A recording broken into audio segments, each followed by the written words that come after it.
Et bienvenue, chers auditeurs, pour ce nouvel épisode du podcast Cultiver l'harmonie, présenté par votre thérapeute relationnel, Monsieur Mas Adrien, ici présent. Aujourd'hui, nous allons parler d'un sujet, comme à chaque fois, ô combien important, comme je le dis à chaque vidéo. Et comme je le dis à chaque vidéo, vous savez que, à chaque épisode, pardon, que j'aime bien traiter en fait des sujets parfois qui me viennent et que je trouve importants, mais également en fonction de ce que je peux vivre à l'intérieur comme à l'extérieur. Et aujourd'hui, je voulais parler d'un sujet qui est présent dans absolument toutes les relations. C'est une problématique en tout cas que je vois, que les gens rencontrent dans toutes leurs relations, que ce soit les relations amicales, familiales, amoureuses, professionnelles. Et ce problème-là est un vrai poison, un vrai venin qui vient détruire la relation à petit feu, qui vient créer énormément de tensions, de conflits, d'émotions dans la relation. Aujourd'hui, nous allons parler ensemble des non-dits. Qu'est-ce que c'est qu'un non-dit? Pourquoi il y a des non-dits qui se mettent en place? Pourquoi on n'arrive pas justement à les partager, à s'en libérer? On va voir tout ça ensemble. Alors, avant de commencer, je vous invite évidemment à vous abonner, à me suivre sur les réseaux Instagram, Adrien Homme Harmonie, sur la chaîne YouTube, ou bien si vous écoutez sur les plateformes Spotify, Deezer, Apple Music, n'hésitez pas à me suivre sur ces plateformes-là, à lâcher une bonne petite évaluation, ça me fait toujours plaisir. Merci à vous. Qu'est-ce qu'un non-dit? Les non-dits, comme son nom l'indique, c'est quelque chose que l'on n'arrive pas à dire, que l'on ne dit pas et que l'on garde pour soi dans la relation. Alors, il y a beaucoup de choses que l'on n'a pas forcément l'habitude de dire dans une relation ou que l'on préfère garder. Sauf que là, aujourd'hui, on va pas parler d'un petit truc tout bête, on va parler vraiment des non-dits, c'est-à-dire les choses que l'on garde pour soi et qui pourrissent littéralement la relation que l'on peut avoir avec X personnes. Là où j'ai vu qu'il y avait le plus de non-dits, ça a été souvent déjà dans le monde du travail, mais surtout également dans les relations amoureuses. Au niveau des relations amicales, c'est différent, ou alors parfois c'est des non-dits un peu plus souples, moins violents, moins intenses, moins problématiques. Là, dans les relations amoureuses et dans les relations au niveau travail, c'est une catastrophe. Et encore plus dans les relations amoureuses. Combien de personnes, combien j'ai eu d'amis qui n'arrivaient pas à dire certaines choses à leur partenaire et qui restaient dans ce schéma-là pendant des mois, voire des années, qui vivaient une insatisfaction, une attente, une exigence, un conflit intérieur parce qu'ils n'arrivaient pas à exprimer ces choses-là. Et inversement, pareil pour des femmes, peu importe la relation en tout cas, quand il y a quelque chose que l'on n'ose pas dire et qui nous dérange, qui nous pose problème, si on ne le dit pas, ça va empoisonner toute la relation. Je vais vous donner quelques exemples, évidemment.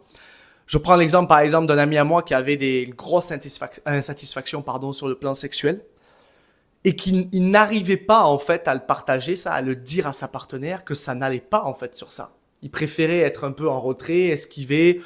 Il faisait les choses, mais elle était contente, mais lui, pas du tout. Et alors qu'il demandait rien de foufou, vraiment. Mais il y avait quelque chose, il n'y avait pas cette connexion qu'il cherchait, il manquait quelque chose chez lui.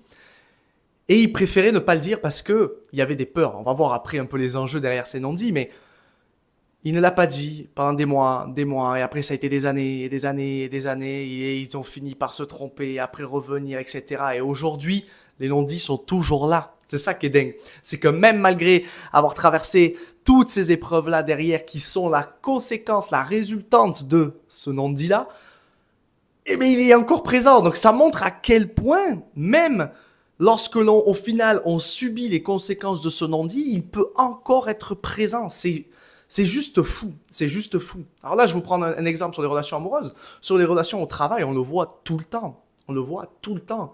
Un employé qui vit quelque chose qui le dérange vraiment avec un collègue à lui ou un employeur, etc. Et ils ne disent jamais rien. On ne dit pas les choses. On reste du coup dans une communication qui est un tantinet un peu hypocrite au final, parce qu'il y a des choses qui nous dérangent et on le dit pas, et ce non-dit vient réveiller plusieurs choses derrière. C'est invivable. Ce genre de choses, il faut vraiment s'en libérer. Et on va voir pourquoi en fait on n'y arrive pas, surtout parce que dans la réalité, on devrait pouvoir avoir la facilité de juste dire les choses, de pour mon collègue, ce serait d'arriver et de partager ça avec sa compagne, lui dire, écoute, là, ça va pas, ça fait des mois et des mois, voire des années que je suis pas satisfait sur le plan sexuel, j'aimerais qu'on en discute, qu'on trouve une solution, peut-être qu'on aille voir quelqu'un, etc. Ça semble si simple, mais malheureusement, il y a trop de gens qui n'arrivent pas à franchir le pas là-dessus et qui n'arrivent pas à dire les choses. Et le problème, c'est que dans les relations amoureuses, ça vient empoisonner en fait toute la relation. Donc après, on vit de la frustration, on vit des attentes, on vit de la colère, que ce soit pour les hommes, par exemple sur le plan sexuel, ou même pour les femmes. Il y a plein de femmes qui n'osent pas dire les choses, qui ont des non-dits, autant aussi sur le plan sexuel, mais sur le plan plus sentimental, affectionnate, j'allais dire, sur l'affection. C'est-à-dire que des fois, il y a des choses qui les dérangent chez leur partenaire, ou il y a des choses qu'elles aimeraient mettre en place avec leur partenaire. J'avais une amie, pareil. En fait, elle voulait vraiment avancer dans son couple avec des projets communs. Je l'ai toujours dit, j'en parle souvent sur mon compte Instagram. Les projets communs, c'est ce qui cimente un couple. Elle voulait aller plus loin. Elle voulait qu'ils se marient. Elle voulait qu'ils achètent une maison ensemble. Elle voulait qu'ils avancent ensemble. Ça faisait un bon moment qu'ils étaient en relation, de bien au moins 5-6 ans. Et ça avançait pas là-dessus. Et par peur, elle ne disait pas, ça restait un non-dit. Et le problème, c'est que ça empoisonnait tout. Parce que ce non-dit-là, lorsqu'on ne dit pas les choses et qu'on le garde, lui, c'est comme si c'était un énorme poids. Et nous, on a notre main qui est sur l'interrupteur de l'agacement, de la frustration, etc. Et en fonction de la situation avec notre partenaire, on appuie plus ou moins fort. Tu vois. Sauf que le non-dit, lui, quand il voit ça, plus il est là, plus il grossit, et le poids vient se poser sur la main, et c'est lourd, et on finit en fait avec la main complètement sur l'interrupteur tout le temps. Cet interrupteur de frustration, cet interrupteur de conflit, de tension, d'attente, d'intolérance, d'exigence, bref. Il faut arriver à s'en libérer. Mais qu'est-ce qui fait que les gens n'arrivent pas à se libérer des non-dits? Ce sont tout simplement les peurs. Alors, moi j'adore quand je parle des peurs. Tout le monde est, ah mais moi j'ai pas peur, moi j'ai pas ci, j'ai pas ça. Eh bien si en fait, parce que sinon tu l'aurais fait de toi-même.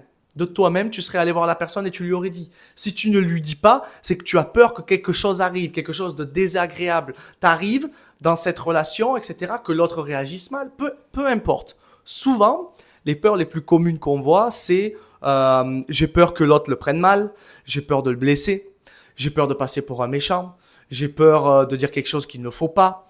J'ai peur de passer pour je ne sais quoi. Par exemple, je sais que chez les hommes, il y a beaucoup d'hommes qui ont peur de partager leur insatisfaction sur le plan sexuel parce qu'ils ont peur d'être critiqués, d'être blâmés, d'être rejetés par leur partenaire. Ils ont peur d'avoir honte aussi, de se dire « Oh là là, mais j'ai demandé ça, elle va me juger, etc. » En fait, il est important de prendre conscience de ces peurs-là, de quoi on a peur.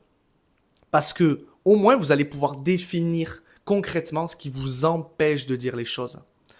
Une fois que vous avez pris conscience de ça, c'est le passage à l'action qui est le plus difficile en réalité. Et pour passer à l'action, rien de tel qu'un beau message par texto, SMS, WhatsApp, ce que vous voulez. J'en parle tout le temps de ça également. Si vous n'arrivez pas à communiquer les choses avec votre partenaire, faites-le par message. Vous allez pouvoir l'écrire correctement, vous allez pouvoir l'écrire consciemment, intelligemment, en adaptant vos propos pour essayer, faire passer la pilule, on va dire, entre guillemets. Mais le fait de l'écrire par message, c'est beaucoup plus simple et beaucoup moins réactionnel, on va dire, que si vous le dites en face. Si vous envoyez un message à quelqu'un et que vous lui dites, écoute, j'aimerais qu'on discute de ça, c'est trop compliqué pour moi de le dire en face parce que j'ai peur de ta réaction, j'ai peur de ma réaction, j'ai peur qu'on s'embrouille pour rien, je préfère écrire parce que c'est plus simple pour moi. Derrière, déjà là, vous mettez un terrain d'entente, un terrain plat. Vous êtes sur une surface plate, voilà. Où il est pas miné le terrain, on va dire. Et ensuite, vous pouvez envoyer ce que vous souhaitez partager ce fameux non-dit, par exemple, parce que c'est le but, hein, justement. Et là, vous allez pouvoir amener tout ça d'une manière un peu plus soft, un peu plus smooth, un peu plus douce, pour justement éviter un conflit qui peut arriver. Parce que malheureusement, qu'est-ce qui se passe lorsque l'on garde un non-dit pendant trop longtemps? Il prend du poids. Il monte petit à petit en intensité, en taille. Et le problème, c'est que va dire à quelqu'un au bout de 8 ans de relation qu'il y a quelque chose qu'elle fait depuis le début, que cette personne fait depuis le début, qui te dérange au plus haut point et que tu ne veux plus. Va dire à quelqu'un au bout de 8 ans, 9 ans de relation qu'en fait, depuis le début, tu es insatisfait sur le plan sexuel et que ça ne va plus. Va dire à quelqu'un depuis le début que ça ou ça le dérange ou que ça, c'est insupportable ou qu'en fait, par exemple, vous avez décidé de déménager je ne sais où et qu'en fait, ça fait 5-6 ans que tu ne veux plus être là. Tu ne veux plus vivre là-bas. Et qu'en fait, de base, tu voulais être ici ou là. Un ami à moi, il a vécu cette situation et ça a été très difficile pour lui. On en avait discuté. Et quand il a pris conscience qu'en fait, eh bien, là où ils habitent, c'était pas là où il voulait, mais c'était là où sa femme voulait. Mais lui, en fait, il voulait pas du tout être là. Ça lui a fait monter une colère et une frustration de dingue. Et il s'est rendu compte qu'en fait, il était en tension avec elle déjà depuis un moment parce que c'était cette colère, cette frustration qui venait appuyer. Ce non-dit et cette frustration qui vivait à l'intérieur et cette colère venait en fait plus facilement appuyer sur tous les interrupteurs d'intolérance envers sa compagne. Et donc, il était froid, il était dur, il était vraiment tendu face à sa compagne pour le moindre petit truc en fait. Mais pas parce qu'en fait c'est un mec qui est colérique ou qui est tendu ou quoi que ce soit, non. C'est que la colère de base liée à ce non-dit était tellement importante qu'elle venait en fait appuyer sur tout le reste. Et c'était insupportable à vivre après, c'est insupportable. Donc, partager ce non-dit peut être extrêmement difficile s'il est là depuis bien longtemps. Mais par contre, c'est libérateur. Ce qu'il faut bien comprendre, c'est que lorsque vous êtes capable de le faire et que vous prenez les devants, que vous partagez ça, et il ne peut y avoir qu'une seule solution, c'est d'avancer. Et d'avancer à deux.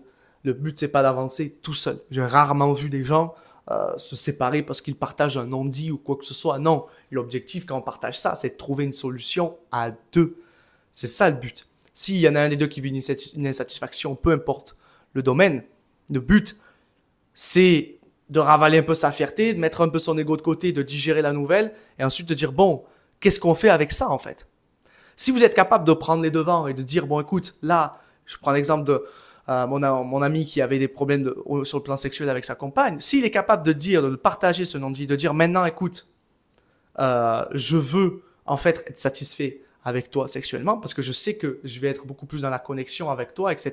Parce qu'il faut bien comprendre que si on vit quelque chose sur un non-dit, l'autre aussi le vit. Si je vis une insatisfaction par exemple sur le plan sexuel, l'autre aussi vit cette insatisfaction-là. Il faut bien prendre conscience de ça, c'est super important. Donc, d'arriver à faire comprendre à l'autre aussi que si on s'occupe de ça, moi, je vais être plus heureux avec toi. Et donc, forcément, toi aussi, tu vas être plus heureux. On va pouvoir avancer main dans la main tous les deux, passer un nouveau step ensemble. C'est essentiel pour rassurer l'autre. Parce que même si l'autre le sait, que par exemple, sa compagne, mon ami, elle aussi, elle voyait elle le sent qu'il y a une insatisfaction sur le plan sexuel. Elle le sent qu'il est insatisfait et elle aussi, elle le vit. C'est toujours les deux. Il n'y en a pas un des deux qui est là. Bon, non, tout va bien. Non, c'est pas vrai. Ça, c'est du déni. S'il y en a un qui vit une insatisfaction sur le plan sexuel, l'autre le ressentira d'une quelconque manière. Ou alors le ressentira sur un autre plan. Donc, le but, c'est de rassurer l'autre. Et pour qu'aussi, il prenne conscience que ça a un impact sur lui aussi, ce non-dit-là, et qu'il est grand temps de s'en libérer pour pouvoir avancer et passer une nouvelle étape, encore une fois, comme je l'ai dit, dans la relation. Donc, pour résumer, on prend conscience des peurs, déjà du non-dit, déjà dans un premier temps, on prend conscience du non-dit, on le clarifie. Ensuite, on prend conscience des peurs qui se passent, de quoi on a peur si on veut partager ça. Et ensuite, on passe à l'action, c'est primordial. Ça ne va pas se libérer comme ça, il faut passer à l'action. N'hésitez pas à partager les peurs que vous avez, justement, de partager ce non-dit. Et le faire par message d'une manière qui permette d'amener la chose d'une manière un peu plus douce, je veux dire, afin que l'autre se sente rassuré dans cette évolution, dans ce franchissement d'obstacles que vous allez réaliser ensemble. Je vous rappelle que le but de ce non-dit, c'est pas une question d'accusation ou quoi que ce soit, de partager un non-dit, c'est pas une question d'accuser l'autre ou quoi, non. C'est de dire, là, il y a quelque chose qui va pas là, depuis X temps. Il est grand temps de prendre les choses en main. Il est grand temps d'avancer. Si vous êtes aligné avec ça et que vous arrivez, à montrer que vous voulez que les choses avancent et que les choses évoluent, que vous voulez avancer avec votre partenaire, peu importe le non-dit, vous allez voir que ça va bien se passer. Parce que l'autre va sentir que vous voulez avancer avec l'autre. Souvent, quand on partage un non-dit comme ça et qui est un peu douloureux, surtout s'il traîne depuis des années, c'est qu'il y a la personne à qui on partage ça, notamment dans les relations amoureuses surtout, elle a l'impression que la relation va se finir. Elle a l'impression qu'il y a quelque chose qui va faire que la relation va se terminer, mais c'est pas du tout le cas. Si on partage ce genre de choses, c'est que justement, on veut que ça avance, on veut que ça évolue. Et c'est important de la rassurer, c'est important. Et c'est important aussi de prendre conscience qu'il ne faut pas attendre de l'autre qu'il passe à l'action. Très très mauvaise idée. Je sais que c'est compliqué. Je sais que parfois quand on est dans des relations où c'est tendu, où il y a beaucoup d'insatisfaction et de frustration, on a tendance à dire non mais c'est bon, moi je fais des efforts, l'autre il fait rien, donc je vais pas en faire encore plus. Et ça c'est le mauvais schéma à avoir. Parce qu'en fait, celui qui passe à l'action c'est le plus intelligent des deux. Et comme il disait Uncle Benz dans Spider-Man, un grand pouvoir implique de grandes responsabilités. Et si aujourd'hui vous avez le pouvoir de prendre conscience qu'il y a quelque chose qui ne va pas dans la relation, de prendre conscience des peurs qui sont dedans, l'enjeu de ce non-dit, etc., vous avez la responsabilité de prendre les devants pour avancer. Dites-vous bien une chose, c'est que si l'autre ne le fait pas, c'est pas qu'il n'en a pas forcément conscience, etc., même si certains sont parfois un peu dans le déni, c'est que c'est trop douloureux pour lui de gérer ça. Et aujourd'hui, vous avez cette conscience-là, vous pouvez passer à l'action, c'est parce que l'univers, ou je ne sais rien, vous-même, il y a une partie de vous qui juge que vous êtes capable de faire face, au partage de ce non-dit. Et donc, il est grand temps pour vous de prendre ce pouvoir-là et de l'utiliser à bon escient. Voilà les amis, j'espère que ce petit épisode vous aura plu. N'hésitez pas à m'envoyer des messages comme vous le faites sur les réseaux, ça me fait toujours plaisir de me partager vos expériences, vos retours en fonction des épisodes. Encore une fois, comme je vous l'ai dit, à chaque fois j'aime bien faire des vidéos, des épisodes un peu freestyle, j'ai pas de notes et j'essaye de partager pas mal de notions sur des points qui me semblent primordiaux, essentiels pour pouvoir s'épanouir dans les relations et donc dans sa vie. Pour cultiver une harmonie dans sa vie, en tout cas cultiver une vie harmonieuse. Je vous dis à la semaine prochaine pour un nouvel épisode. C'était Adrien. Bye bye.